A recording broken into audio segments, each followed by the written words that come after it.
How to Become a True Christian. Hindi Language Part 2. यीशु ने परमेश्वर के राज्य का प्रचार किया और उसकी शिक्षा दी। पहला भाग विश्वासियों को ईसाई बनने की शिक्षा देने के बारे में है। दूसरा भाग ईसाइयों का संत बनना है। सच्चे उपासक ईसाई और संत हैं क्योंकि उनमें परमेश्वर की आत्मा और सत्य की आत्मा है। केवल तभी आप आत्मा और सच्चाई से आराधना कर सकते हैं, जैसा कि यूहन्ना 4:23 में कहा गया है। यदि आप अन्य भाषा में नहीं बोलते हैं तो आप आत्मा में आराधना नहीं कर सकते। यदि आप अपनी मूल भाषा या सीखी हुई भाषा में आराधना करते हैं तो यह शारीरिक आराधना है। रोमियो 8:8 कहता है कि आपका शरीर परमेश्वर को प्रसन्न नहीं कर सकता। यदि आप शारीरिक रूप से आराधना कर रहे हैं तो आप यीशु की आराधना करते हैं। शिष्यों ने यीशु की आराधना की। मत्ती 14:33 में कहा गया है कि तब जो नाव में थे उन्होंने आकर उसकी आराधना की और कहा, सचमुच तू परमेश्वर का पुत्र है। मत्ती 28:16-17 में कहा गया है कि तब 11 शिष्य गलील में उस पहाड़ पर चले गए जिसे यीशु ने उनके लिए नियुक्त किया था। 17 जब उन्होंने उसे देखा तो उसे प्रणाम किया, लेकिन कुछ ने संदेह किया। लेकिन जब आप प्रार्थना करते हैं तो आप यीशु के नाम से पिता से प्रार्थना करते हैं। यूहन्ना 14:13 में लिखा है कि जो कुछ तुम मेरे नाम से मांगोगे वही मैं करूंगा, ताकि पिता की महिमा पुत्र के द्वारा हो। यूहन्ना 16:23-24 में लिखा है, और उस दिन तुम मुझसे कुछ नहीं मांगोगे। मैं तुमसे सच कहता हूं कि तुम मेरे नाम से पिता से जो कुछ मांगोगे वह तुम्हें देगा। 24 अब तक तुमने मेरे नाम से कुछ नहीं मांगा। मांगो तो पाओगे, ताकि तुम्हारा आनंद पूरा हो जाए। बहुत से विश्वासियों ने यूहन्ना बपतिस्मा देने वाले द्वारा यीशु के बारे में कही गई बात को नहीं समझा। यूहन्ना बपतिस्मा देने वाले ने कहा कि मैं तो जल से बपतिस्मा देता हूं, परंतु जो मेरे बाद आ रहा है वह तुम्हें पवित्र आत्मा से बपतिस्मा देगा। यह कथन इतना महत्वपूर्ण है कि इसे 5 पुस्तकों में लिखा गया है। मत्ती 3:11 में लिखा है कि मैं तो तुम्हें जल से बपतिस्मा देता हूं कि तुम पश्चाताप करो, परंतु जो मेरे बाद आ रहा है वह मुझसे अधिक शक्तिशाली है, मैं उसके जूते उठाने के योग्य भी नहीं। वह तुम्हें पवित्र आत्मा और आग से बपतिस्मा देगा। मरकुस 1:8 में लिखा है कि मैंने तो तुम्हें जल से बपतिस्मा दिया, परंतु वह तुम्हें पवित्र आत्मा से बपतिस्मा देगा। लूका 3:16 में लिखा है कि यूहन्ना ने सभी से कहा, मैं तो तुम्हें जल से बपतिस्मा देता हूँ, परंतु वह आने वाला है जो मुझसे अधिक शक्तिशाली है, मैं उसके जूते का बंधन खोलने के योग्य भी नहीं। वह तुम्हें पवित्र आत्मा और आग से बपतिस्मा देगा। यूहन्ना 1:33 में लिखा है कि मैं उसे नहीं जानता था, परंतु जिसने मुझे जल से बपतिस्मा देने को भेजा है उसी ने मुझसे कहा, जिस पर तू आत्मा को उतरते और ठहरते देखे वही पवित्र आत्मा से बपतिस्मा देता है। प्रेरितों के काम 1:5 में लिखा है कि यूहन्ना ने तो सचमुच जल से बपतिस्मा दिया, परंतु अब से थोड़े ही दिनों में तुम पवित्र आत्मा से बपतिस्मा पाओगे। यीशु द्वारा विश्वासियों को पवित्र आत्मा से बपतिस्मा देना अत्यंत महत्वपूर्ण है। तभी विश्वासी सच्चे ईसाई बन सकते हैं। तभी विश्वासी सच्चे उपासक बन सकते हैं। तभी विश्वासी अन्य भाषाओं में बोलकर सीधे परमेश्वर से जुड़ सकते हैं। तभी विश्वासी परमेश्वर को जान सकते हैं क्योंकि परमेश्वर की आत्मा उनमें है। तभी विश्वासियों को शक्ति प्राप्त होती है। तभी विश्वासी पवित्रीकरण प्रक्रिया से होकर संत बन सकते हैं। जिन विश्वासियों को पवित्र आत्मा से बपतिस्मा दिया गया है उन्हें अब सत्य को प्राप्त करने और उसका पालन करने की आवश्यकता है, तभी सत्य की आत्मा उनमें प्रकट हो सकती है। आप अभी तक सच्चे ईसाई नहीं हैं। मत्ती 3:15 में यीशु ने बपतिस्मा देने वाले यूहन्ना से कहा। इसमें लिखा है, लेकिन यीशु ने उसे उत्तर दिया, अब तो ऐसा ही होने दे, क्योंकि हमें इसी तरह सब धार्मिकता पूरी करनी चाहिए। फिर उसने उसे अनुमति दी। यह शारीरिक धार्मिकता मुक्ति से आत्मिक धार्मिकता मुक्ति की ओर संक्रमण है। यह हमें यीशु और निकोदेमुस के बीच की बातचीत पर ले आता है। यूहन्ना 3:1-2 में लिखा है कि फरीसियों में निकोदेमुस नाम का एक आदमी था, जो यहूदियों का सरदार था। यह आदमी रात को यीशु के पास आया और उससे कहा, हे रब्बी, हम जानते हैं कि तू परमेश्वर की ओर से गुरु है, क्योंकि कोई इन चिन्हों को जो तू दिखाता है नहीं दिखा सकता यदि परमेश्वर उसके साथ न हो। निकोदेमुस शारीरिक धार्मिकता में विश्वास करता था और फिर भी उसमें मूल आत्मा थी। यीशु ने समझाया कि उसे आत्मिक धार्मिकता में विश्वास करने वाला बनने की आवश्यकता है। यूहन्ना 3:3 में लिखा है कि यीशु ने उत्तर दिया और उससे कहा, मैं तुझसे सच सच कहता हूँ, यदि कोई नए सिरे से न जन्मे तो परमेश्वर का राज्य देख नहीं सकता। आपको यीशु को अपने उद्धारकर्ता के रूप में आध्यात्मिक रूप से स्वीकार करना चाहिए। जब आप आध्यात्मिक रूप से फिर से जन्म लेते हैं तो आप एक नई रचना बन जाते हैं। 2 कुरिन्थियों 5:17 में कहा गया है, इसलिए यदि कोई मसीह में है तो वह एक नई रचना है, पुरानी बातें बीत गई हैं, देखो सब कुछ नया हो गया है।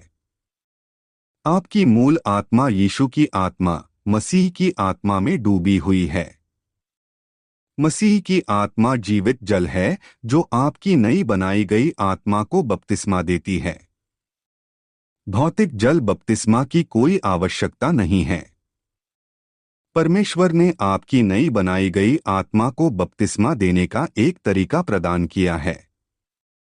2 कुरिन्थियों 5:16 में कहा गया है, इसलिए अब से हम किसी को शरीर के अनुसार नहीं मानते हैं। भले ही हमने मसीह को शरीर के अनुसार जाना है, फिर भी अब हम उसे इस तरह नहीं जानते हैं। रोमियो 8:8 में कहा गया है, तो फिर जो लोग शरीर में हैं वे परमेश्वर को प्रसन्न नहीं कर सकते। यूहन्ना 3:3 में कहा गया है कि वह परमेश्वर के राज्य को नहीं देख सकता है जो यीशु को परमेश्वर के राज्य का मार्ग बताता है। यूहन्ना 14:6 में कहा गया है कि यीशु ने उससे कहा, मार्ग, सत्य और जीवन मैं ही हूँ। बिना मेरे द्वारा कोई पिता के पास नहीं आ सकता। यूहन्ना 3:5 में यीशु निकोदेमुस को समझाते हैं कि परमेश्वर के राज्य में कैसे प्रवेश किया जाए। वे कहते हैं, मैं तुझसे सच सच कहता हूँ, जब तक कोई जल और आत्मा से न जन्मे वह परमेश्वर के राज्य में प्रवेश नहीं कर सकता। जल से जन्मा वाक्यांश यूहन्ना 3:3 में यीशु द्वारा निकोदेमुस से कहा गया था कि उसे फिर से जन्म लेने की आवश्यकता है। तुम्हें मसीह की आत्मा के साथ एक आत्माधर्मी विश्वासी होना चाहिए। यूहन्ना के अध्याय 4 में मसीह की आत्मा जीवित जल है। बहुत से विश्वासी नहीं जानते कि यीशु का जन्म आध्यात्मिक रूप से जल से हुआ था। 1 यूहन्ना 5:6 में कहा गया है कि यह वही है जो पानी और लहू से आया, यीशु मसीह न केवल पानी से बल्कि पानी और लहू से। और यह आत्मा ही है जो गवाही देती है, क्योंकि आत्मा सत्य है। यदि विश्वासियों को सत्य सिखाया गया होता और उन्हें सत्य की आत्मा प्राप्त हुई होती तो वे शास्त्रों में सत्य को जान पाते। यूहन्ना 3:5 में आत्मा पवित्र आत्मा है। इस शास्त्र में पवित्र आत्मा परमेश्वर की आत्मा और सत्य की आत्मा का प्रतिनिधित्व करती है, ठीक वैसे ही जैसे पवित्र आत्मा यूहन्ना 20:22 में मसीह की आत्मा का प्रतिनिधित्व करती है। यीशु आत्मिक रूप से जल से आए और आत्मा धर्मी विश्वासी जल से पैदा होते हैं। हम परमेश्वर के राज्य में प्रवेश करने के लिए अपने अंदर यीशु का निर्माण कर रहे हैं। गलातियों 4:19 में कहा गया है, मेरे छोटे बच्चों, जिनके लिए मैं फिर से जन्म लेने के लिए परिश्रम करता हूं जब तक कि मसीह तुम में न बन जाए। शास्त्र को तोड़ते हुए यूहन्ना 3:05 आपको बताता है कि आपको परमेश्वर के राज्य में प्रवेश करने के लिए मसीह की आत्मा, परमेश्वर की आत्मा और सत्य की आत्मा की आवश्यकता है, जो कि एक ईसाई की परिभाषा है। विश्वासियों ने यूहन्ना 3:05 को समझने के लिए योग्य शास्त्र यूहन्ना 3:06 को नहीं समझा। यूहन्ना 3:06 में कहा गया है कि जो शरीर से जन्मा है वह शरीर है और जो आत्मा से जन्मा है वह आत्मा है। क्योंकि विश्वासियों में सत्य के ज्ञान की कमी थी, वे यूहन्ना 3:06 को समझ नहीं पाए और इसे यूहन्ना 3:05 पर लागू नहीं कर सके। विश्वासियों ने कहा कि पानी से जन्मा शारीरिक जल बपतिस्मा या मां के गर्भ को संदर्भित करता है। वे आत्मा के साथ शरीर को मिला रहे थे। पानी और आत्मा से जन्मा आत्मा से आत्मा है। यीशु और नीकुदेमुस ने यूहन्ना 3:05 से यूहन्ना 3:16 तक अपनी बातचीत जारी रखी। वे एक ही विषय पर चर्चा कर रहे थे। यूहन्ना 3:16 में कहा गया है कि परमेश्वर ने जगत से ऐसा प्रेम रखा कि उसने अपना एकलौता पुत्र दे दिया, ताकि जो कोई उस पर विश्वास करे वह नाश न हो परंतु अनंत जीवन पाए। यूहन्ना 3:05 में लिखा है कि यीशु ने उत्तर दिया, मैं तुमसे सच सच कहता हूँ कि जब तक कोई जल और आत्मा से न जन्मे तो परमेश्वर के राज्य में प्रवेश नहीं कर सकता। यीशु कहते हैं कि यदि तुम उनके कथन पर विश्वास करते हो कि जब तक कोई जल और आत्मा से न जन्मे तो वह परमेश्वर के राज्य में प्रवेश नहीं कर सकता, तो तुम उस पर विश्वास करते हो। परमेश्वर के राज्य में प्रवेश करना अनंत जीवन है। क्योंकि विश्वासियों को अपने अंदर सत्य का ज्ञान नहीं था, वे यूहन्ना 3:16 को पापों की क्षमा पर विश्वास करने के रूप में देखते हैं और तुम्हारे पास अनंत जीवन है। यह झूठे शिक्षकों का झूठ है। यूहन्ना 3:05 और यूहन्ना 3:16 एक मसीही की परिभाषाएं हैं। दोनों कहते हैं कि अनंत जीवन पाने के लिए तुम्हें मसीह की आत्मा, परमेश्वर की आत्मा और सत्य की आत्मा की आवश्यकता है। यूहन्ना 4:13-14 में लिखा है कि यीशु ने उत्तर दिया और उससे कहा, जो कोई इस जल में से पिएगा वह फिर प्यासा होगा। 14 परंतु जो कोई उस जल में से पिएगा जो मैं उसे दूंगा वह फिर कभी प्यासा न होगा, परंतु जो जल मैं उसे दूंगा वह उसमें एक जल का सोता बन जाएगा जो अनंत जीवन के लिए उमड़ता रहेगा। जीवित जल मसीह की आत्मा है। जब जीवित जल अनंत जीवन के लिए उमड़ने वाला जल का सोता बन जाता है तो आपने अपने अंदर परमेश्वर की आत्मा और सत्य की आत्मा प्राप्त कर ली है। यूहन्ना 7:38-39 में लिखा है कि जो मुझ पर विश्वास करता है, जैसा पवित्र शास्त्र में कहा गया है, उसके हृदय से जीवन के जल की नदियां बह निकलेंगी। 39 परंतु यह उसने आत्मा के विषय में कहा, जिसे उस पर विश्वास करने वाले प्राप्त करेंगे, क्योंकि पवित्र आत्मा अभी तक नहीं दिया गया था, क्योंकि यीशु अभी तक महिमान्वित नहीं हुआ था। यूहन्ना 4:22-23 में लिखा है कि परंतु वह समय आता है और अब है जब सच्चे आराधक पिता की आराधना आत्मा और सच्चाई से करेंगे, क्योंकि पिता ऐसे ही आराधकों को ढूंढता है जो उसकी आराधना करें। 24 परमेश्वर आत्मा है और अवश्य है कि उसके भजन करने वाले आत्मा और सच्चाई से भजन करें। जो लोग यीशु मसीह की आत्मा में विश्वास करते हैं उन्हें पवित्र आत्मा प्राप्त होगा और वे सच्चे उपासक बनेंगे जो आत्मा और सच्चाई से पिता की आराधना करेंगे। उन्होंने परमेश्वर की आत्मा और सत्य की आत्मा प्राप्त की है। मत्ती 28:19-20 NKJV में कहा गया है, इसलिए जाओ और सब जातियों के लोगों को चेला बनाओ और उन्हें पिता और पुत्र और पवित्र आत्मा के नाम से बपतिस्मा दो। 20 और उन्हें सब बातें जो मैंने तुम्हें आज्ञा दी है मानना सिखाओ और देखो मैं जगत के अंत तक सदैव तुम्हारे संग हूँ। आमीन। मुझे मत्ती 28:20 नीव का उपयोग करना पसंद है, क्योंकि इसमें पालन करने का नहीं बल्कि आज्ञा मानने का शब्द इस्तेमाल किया गया है। यह उन्हें सब कुछ जो मैंने तुम्हें आज्ञा दी है मानना सिखाता है।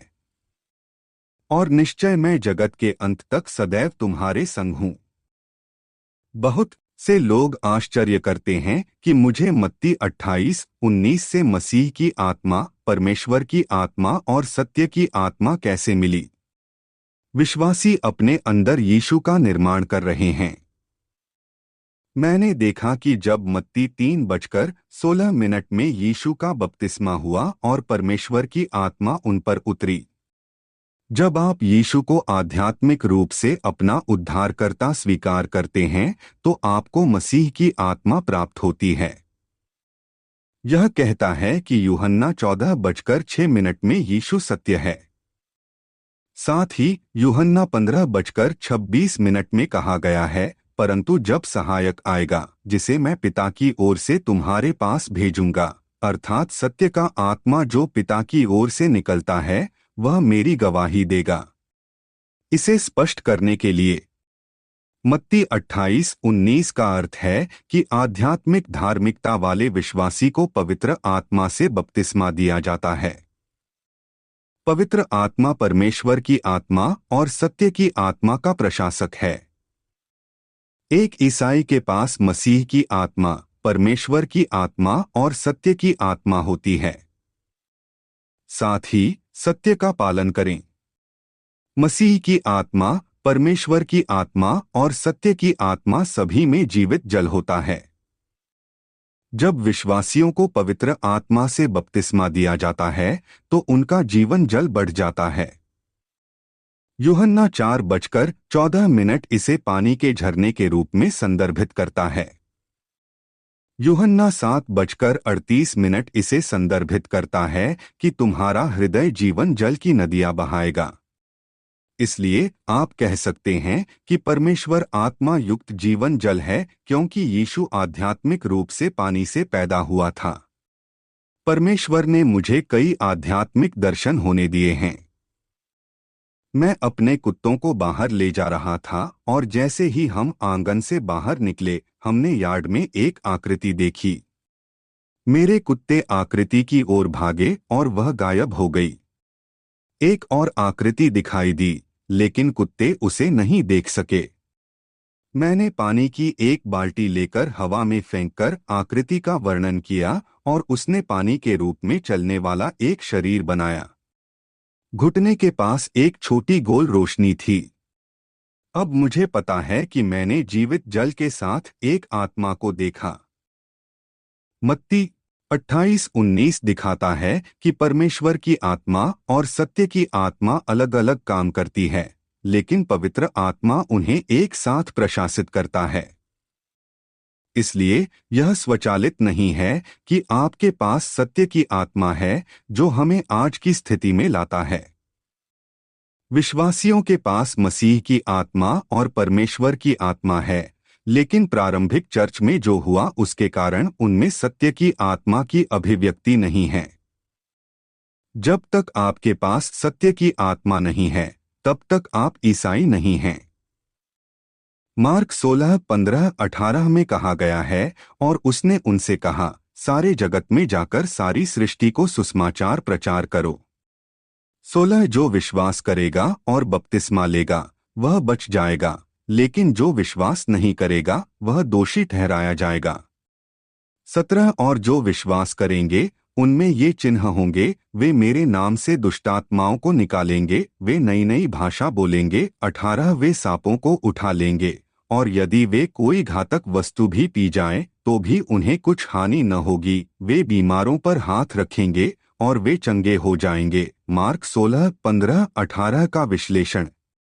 जो विश्वास करता है उसमें मसीह की आत्मा होती है और बपतिस्मा लेता है, जिसका अर्थ है कि पवित्र आत्मा, परमेश्वर की आत्मा और सत्य की आत्मा द्वारा बपतिस्मा लिया जाता है। बचाए जाएंगे परमेश्वर के राज्य या अनंत जीवन में प्रवेश करें। जो लोग विश्वास करते हैं उनके पीछे संकेत होंगे। नई भाषाओं में बोलना ही एकमात्र संकेत है जिसके बारे में विश्वासियों को शिकायत है, क्योंकि वे स्वयं नई भाषाओं में नहीं बोलते हैं। यीशु कहते हैं कि जिन्हें वह पवित्र आत्मा से बपतिस्मा देता है वे नई भाषाओं में बोलेंगे। यीशु के पुनरुत्थान के बाद कब्रों से बाहर आए संतों ने नई भाषाओं में नहीं बोला। मत्ती 28, 19, 20 और मार्क 16, 15, 18 एक ही बात के बारे में बात कर रहे हैं। मैं विश्वासियों को यह स्पष्ट करना चाहता हूं, अन्य भाषाओं में बोलना आपको चर्च या कहीं और उछलने कूदने के लिए मजबूर नहीं करता। यह आपकी शारीरिक भावनाएं हैं। रोमियो 8:08 में कहा गया है, इसलिए जो शरीर में हैं वे परमेश्वर को प्रसन्न नहीं कर सकते। भौतिक का अर्थ है शरीर। साथ ही आपके पास इस पर नियंत्रण है कि आप बोले या नहीं। 1 कुरिन्थियों 14:28 में कहा गया है, लेकिन अगर कोई अनुवादक न हो तो उसे चर्च में चुप रहना चाहिए और उसे अपने आप से और परमेश्वर से बात करने देना चाहिए। 1 कुरिन्थियों 14:2 में कहा गया है, क्योंकि जो अन्य भाषा में बोलता है वह मनुष्यों से नहीं बल्कि परमेश्वर से बात करता है, क्योंकि उसे कोई नहीं समझता, हालांकि वह आत्मा में रहस्य बोलता है। अन्य भाषा में बोलना परमेश्वर के लिए बहुत महत्वपूर्ण है। लूका 12:49-51 यीशु ने कहा, मैं पृथ्वी पर आग भेजने आया हूं और मैं कैसे चाहता हूं कि यह पहले ही जल जाए। 50 लेकिन मुझे एक बपतिस्मा लेना है और जब तक यह पूरा न हो जाए मैं कितना परेशान हूं। लूका 3:16-17 में लिखा है कि यूहन्ना ने सभी को उत्तर दिया, मैं तो तुम्हें जल से बपतिस्मा देता हूं, परंतु वह आने वाला है जो मुझसे शक्तिशाली है, मैं उसके जूते का बंधन खोलने के योग्य भी नहीं। वह तुम्हें पवित्र आत्मा और आग से बपतिस्मा देगा। प्रेरितों के काम 2:2-4 में लिखा है कि एकाएक आकाश से बड़ी आंधी जैसी सनसनाहट का शब्द हुआ और सारा घर जहां वे बैठे थे गूंज गया। 3 तब उन्हें आग की सी जीभें फूटती हुई दिखाई दीं और उनमें से हर एक पर एक आ बैठी। 4 और वे सब पवित्र आत्मा से भर गए और जैसा आत्मा ने उन्हें बोलने की सामर्थ दी वैसा ही वे बोलने लगे। याकूब 3:6 में लिखा है, जीभ एक आग है, अधर्म की दुनिया। जीभ हमारे अंगों में इस प्रकार बसी है कि सारे शरीर को अशुद्ध करती है और स्वभाव के क्रम में आग लगाती है और नरक की आग से जलती है। परमेश्वर ने अपने उद्देश्य के लिए जीभ को वश में किया है। इस वीडियो का उद्देश्य आपको सच्चा ईसाई बनने के लिए सत्य प्रदान करना है। ईसाई की परिभाषा सुसमाचार की पुस्तकों में पाई जाती है। एक ईसाई के पास मसीह की आत्मा, परमेश्वर की आत्मा, सत्य की आत्मा होती है और वह उनमें सत्य का पालन करता है। सच्चा ईसाई होना केवल संत बनने का मार्ग है। संत बनने के लिए आपको अभी भी पवित्रीकरण प्रक्रिया से गुजरना होगा। एक संत पवित्र होता है और परमेश्वर और प्रभु यीशु मसीह के साथ चल सकता है। विश्वासियों को यह समझना चाहिए कि यीशु ने अपनी सेवकाई तब तक शुरू नहीं की जब तक कि उन्हें परमेश्वर की आत्मा द्वारा बपतिस्मा नहीं दिया गया।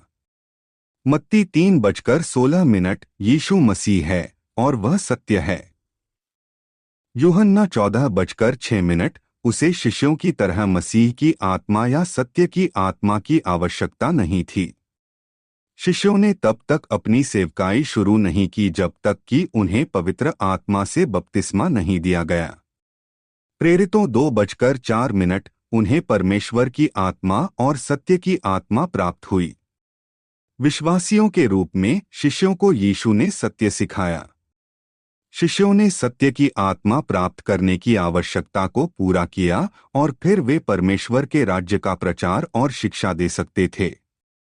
लेकिन यीशु ने शिष्यों को पवित्र आत्मा से बपतिस्मा लेने से पहले प्रचार करने और बीमारों को ठीक करने की शक्ति दी।